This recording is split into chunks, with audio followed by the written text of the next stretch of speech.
So guys आजको lunch चाहिँ मैले यस्तो बनाएको छु है, हेर्नुहोस् है। अब म खानु गइरहेको छु। गाइज यो चाहिँ मिसाको भात हो। यसमा चाहिँ मैले तोरीको साग बनाएको छु, अर्ग्यानिक हो यो, आफ्नै बारीको हो। अन्त त्यसमा मैले फेरि जिरे खोर्सानीलाई चाहिँ पोलेको मात्रै नुन हालेर। अन्त यो चाहिँ किनेमाको झोल हो। अनि यो पापड। अब अर्ग्यानिक खानु चाहिँ मजा आउँछ जाडोमा है।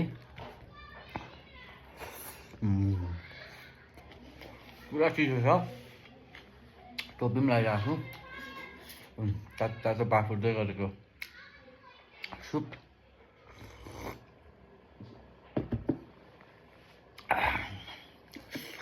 हेर्नुहोस् है, किनेमा यो चाहिँ खोर्सानी चाहिँ डर हाल्दै थियो, यसमा पनि पिरो भएछ।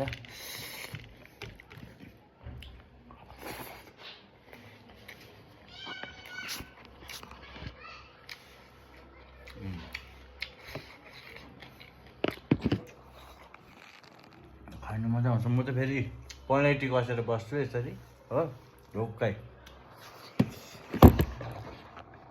पनैटी कसेर दिएपछि त के हुन्छ नि होइन गाइज, दामी हुन्छ नि। हेर्नुहोस् है, तोरीको साग टक्क ल्यायो हो, छोप्यो, मोल्यो, त्यहाँदेखि टक्कै सानो पापड पकाउनु हो, खोर्सानी जो हुन्छ छैन खोर्सानी।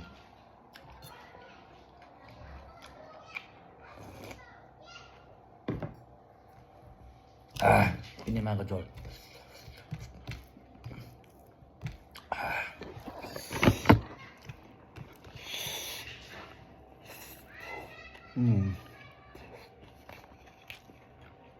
म चाहिँ मिठाको भात खान्छु, अर्ग्यानिक हो है। मकैको चामल र बगडा भात है। मलाई त यो झोल मन पर्दैन हौ।